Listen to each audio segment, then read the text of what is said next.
Kembali di Kompas Petang, Saudara. Pemerintah Indonesia menegaskan komitmen mendukung kemerdekaan Palestina dan membantu masyarakat di Gaza. Menteri Sekretaris Negara Prasetyo Hadi menyatakan Indonesia tengah mematangkan rencana pengiriman pasukan penjaga perdamaian sebagai bagian komitmen dalam Board of Peace untuk meredam konflik di Palestina. Saat ini proses pengiriman pasukan masih dalam pembahasan, namun Prasetyo Hadi memperkirakan jumlah personel yang dikirimkan kurang lebih dari 8.000 prajurit TNI. Namun detail teknis penempatan dan prosedur anggaran masih dalam tahap pembicaraan negara anggota BOP. Seluruh tahapan pengiriman akan mengikuti kesepakatan negara-negara anggota Board of Peace. Keikutsertaan Indonesia dalam BOP diharapkan meringankan penderitaan warga Gaza. Ke Gaza itu benar jumlahnya 8.000. Itu kan bagian dari pasukan perdamaian. Secara total kalau Indonesia itu berapa? Sudah ada estimasi yang dikirim? Belum, sedang dibicarakan, tapi ada kemungkinan kita akan kurang lebih di angka 8.000 itu. Kalau lokasi totalnya kurang lebih sekitar 20.000. Kalau secara militas negara maksudnya, tapi kalau kita total ya, bukan Indonesia. Kalau lokasi penempatannya udah ada kemana? Ada pokoknya di Rafah. Belum. Kalau kita baru mempersiapkan diri aja kalau sewaktu-waktu.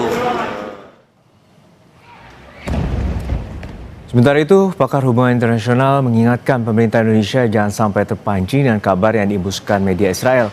Ia juga mengingatkan untuk berhati-hati karena Indonesia diibaratkan layaknya tengah bermain api dan lebih baik mempertimbangkan untuk keluar dari Board of Peace.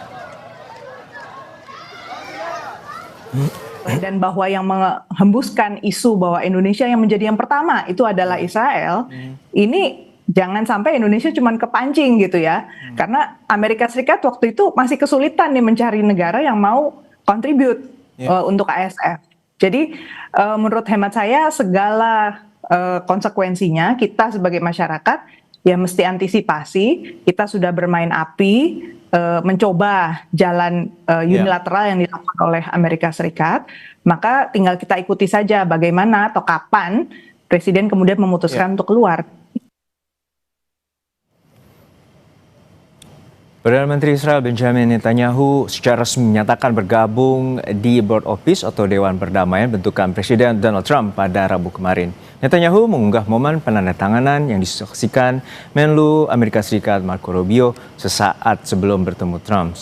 Di akun X-nya sebelumnya pada 22 Januari lalu perwakilan dari 19 negara termasuk Indonesia menandatangani Piagam Dewan Perdamaian di sela-sela Forum Ekonomi Dunia di Davos, Swiss. Dewan Perdamaian dibentuk dalam kerangka upaya mendukung perdamaian di Gaza.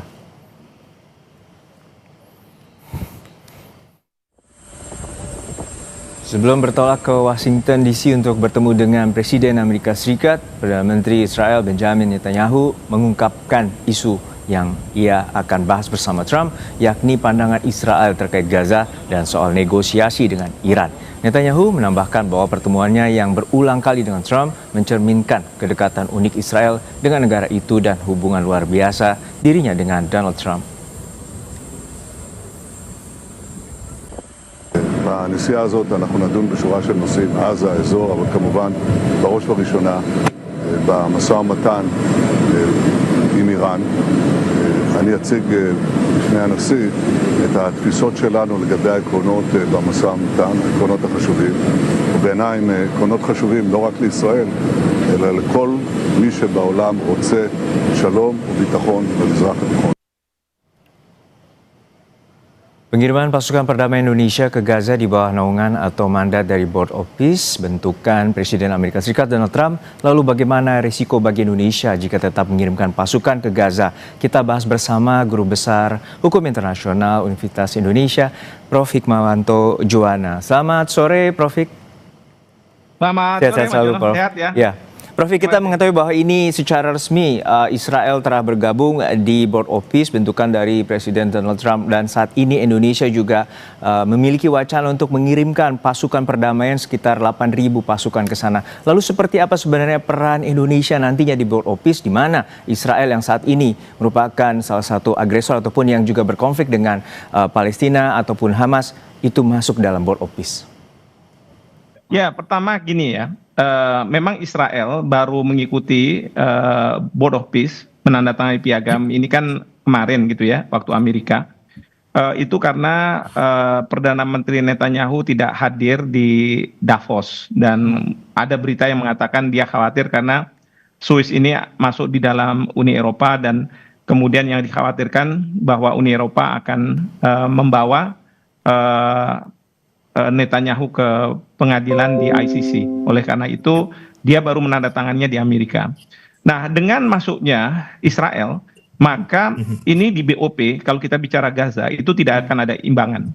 Kenapa? Israel ada tapi Palestina tidak ada. Walaupun Palestina ada di dalam komite, di bawah gitu ya. Tapi di dalam sini tidak ada. Yang ketiga yang perlu diperhatikan adalah Perdana Menteri Netanyahu beberapa waktu yang lalu, mungkin hitungan beberapa hari yang lalu, itu sudah mengatakan bahwa Israel sebagai penguasa di Gaza tidak akan membiarkan Palestina merdeka di atas tanah Gaza. Nah, ini kan artinya apa? Two state solution tidak akan terjadi. Ya, kalau misalnya kita masuk dalam BOP, kemudian kita menjadi kuda Trojan, keluar dan kemudian kita coba pengaruhi Trump, nggak akan terjadi. Karena Trump lebih percaya pada Netanyahu daripada misalnya negara-negara Islam, bahkan Indonesia. Nah, oleh karena itu, dengan Ya, two-state solution mungkin akan sulit terjadi bila ada Israel di sana dan juga tidak ada kejelasan terkait dengan otoritas Palestina yang bergabung di BOP. Saat ini kami juga telah terhubung dengan pakar hubungan internasional dari UNPAD, Pak Teguh Reza Shah. Pak Teguh, untuk saat ini sebenarnya Indonesia telah berkomitmen untuk bergabung di bentukan Dewan Perdamaian oleh Trump. Lalu seperti apa sebenarnya? Karena pemerintah meyakini bahwa perdamaian Palestina dapat diwujudkan dengan Indonesia berperan di sana. Terima kasih. Saya pikir Indonesia masuk ke dalam Board of Peace itu dengan perhitungan yang sangat berat, perhitungan sangat matang, tapi juga sangat hati-hati. Karena kita perhatikan Palestina selalu minta kepada Indonesia, mohonlah katanya, kira-kira ya, dalam semua forum-forum internasional yang membahas Palestina, kami hanya percaya sama antum, kami hanya percaya pada Indonesia begitu.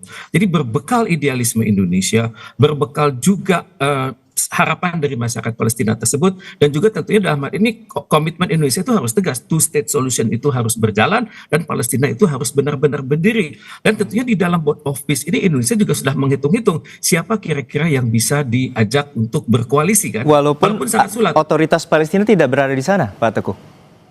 Betul. Kita datang dengan semangat moral yang sangat tinggi, dengan amanah dari GNB, amanah dari Organisasi Konferensi Islam, amanah dari Liga Arab, karena mereka senantiasa mengharapkan ada kekuatan yang memperjuangkan Palestina. Sekarang Indonesia berada di sini, saya pikir BOP ini adalah forum yang terbaik saat ini ya, karena saya perhatikan PBB sedang melemah. Tentunya kita sudah hendaknya nanti mencari koalisi itu dengan siapa?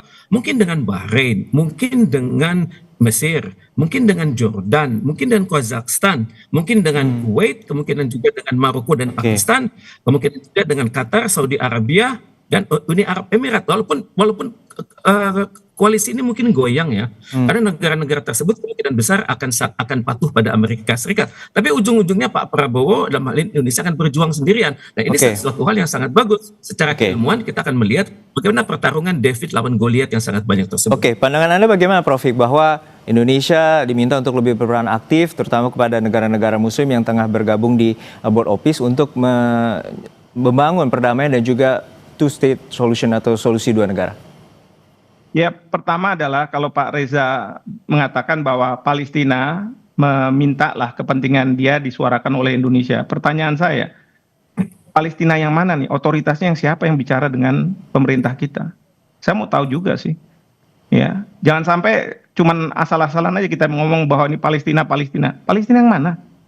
Itu satu. Yang kedua, gimana ya kalau misalnya kita menyuarakan suara Palestina, tapi Israel ada di situ, dan Israel itu yang sekarang ini menguasai wilayah Gaza. Ibaratnya waktu kita menyatakan merdeka tahun 45, bahkan kita diakui Mesir tahun 46, itu Belanda tidak ada hengkang di sana, dan dia lakukan serangan-serangan terus. Baru tahun 49, pada waktu ada penyerahan kedaulatan, baru kemudian Indonesia merdeka, benar-benar merdeka. Nah sekarang saya mau bertanya, kalau Netanyahu sebagai penguasa di sana, dia sudah buat pernyataan bahwa selama saya menjadi pemimpin, maka jangan pernah bermimpi akan ada negara Palestina berdiri di tanah Gaza. Itu sejak awal kan sudah nggak bisa. Ya, kita mau jadikan kuda Trojan gimana? Belum lagi sekarang yang memunculkan pasukan kita akan datang ke Gaza itu Israel Post, media di Israel. Coba gimana ceritanya, kita belakangan tahu, baru dia tahu. Tiba-tiba kok apa yang diberitakan cocok dengan apa yang akan dilakukan oleh pemerintah, mengirim pasukan. Saya khawatir pasukan memang kita kirim. Perdana Menteri Netanyahu dalam pidato beliau pada saat itu mengatakan, selain Palestina tidak akan diperkenankan untuk merdeka, kalau misalnya ada rekonstruksi Gaza, maka harus ada perlucutan senjata terhadap Hamas. Dan perlucutan senjata dia sudah mengatakan tidak mau dari Qatar, juga dia tidak mau dari Turki. Oke, pandangan Anda seperti apa, Prof. Teguh? Ya, baik. Bagaimana pandangan Anda, Pak Teguh, bahwa ini Indonesia akan sulit di mana ataupun Palestina akan sulit karena tidak ada otoritas Palestina berada di sana, Pak Teguh? Pertama, statement perihal Palestina yang mana dari Pak Hikmahanto. Saya mendengarnya langsung dari Pak Alwi Shihab ya dalam konsultasi saya minggu lalu. Tentunya Pak Alwi Shihab memiliki referensi yang jauh lebih baik daripada saya. Kemudian juga pada saat nanti rekonstruksi memang sangat sulit. Kita berhadapan dengan banyak hal yang dapat dikatakan sangat sulit, dan juga tentara kita kan Zeni kita kemungkinan besar akan sangat mengandalkan data intelijen dari atas pertahanan kita dari sekitar Timur Tengah tersebut.